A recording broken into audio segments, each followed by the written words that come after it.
Starting തൊട്ട് last വരെ edge of the seat ആണ്. ഞാൻ പല ഹൊറർ പടങ്ങൾ കണ്ടിട്ടുണ്ട്, ഇന്തോനേഷ്യനും ഇംഗ്ലീഷും തായ്ലൻഡും മലയാളവും തമിഴ് ഹിന്ദി ആൻഡ് കുറെ പടങ്ങൾ കാണുമ്പോൾ നമുക്ക് ഹൊറർ പടം ഒരു ക്ലീഷ ആയിട്ട് ഫീൽ ചെയ്യും. But this is something else. കിട്ടില്ല പടം, പോയി കണ്ടോളൂ. എടുത്തു പറയേണ്ട വേറൊരു കാര്യം, ഇത് എ സർട്ടിഫിക്കറ്റ് മൂവിയാണ്. ചെറിയ മക്കളും പ്രഗ്നന്റ് ആയ വുമൻസും ഒന്ന് കൊണ്ടുപോകരുത് ഞാൻ പറയും. പടം കണ്ടിട്ട് ഞാൻ തന്നെ തലയിൽ കൈവച്ച് എന്റെ പൊന്നു മക്കളെ, എനിക്ക് ആ ഒരു ഹാങ് ഓവർ മാറിയിട്ടില്ല. So guys please beware. നിങ്ങൾ കുട്ടികളെ കൊണ്ടുപോകാതെ നിങ്ങൾ നിങ്ങളുടെ ഫ്രണ്ട്സിന്റെ കൂടെയും ഫാമിലി ആയിട്ട് പോവുക. This is the one of the best movie.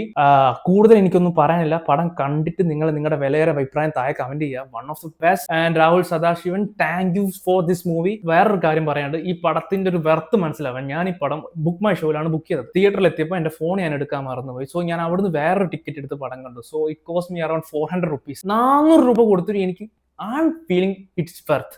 കിട്ടില്ല പടം, വൺ ഓഫ് ദ ബെസ്റ്റ്. ഭൂതകാലം കണ്ടിട്ട് നിങ്ങൾ ഇത് കാണുകയാണെങ്കിൽ വേറൊരു ഫീൽ കിട്ടും. ഞാൻ കൂടുതൽ പറയുന്നില്ല. ആൻഡ് അടുത്ത വീഡിയോ കാണുന്നവരെ എല്ലാവർക്കും ബൈ ബൈ.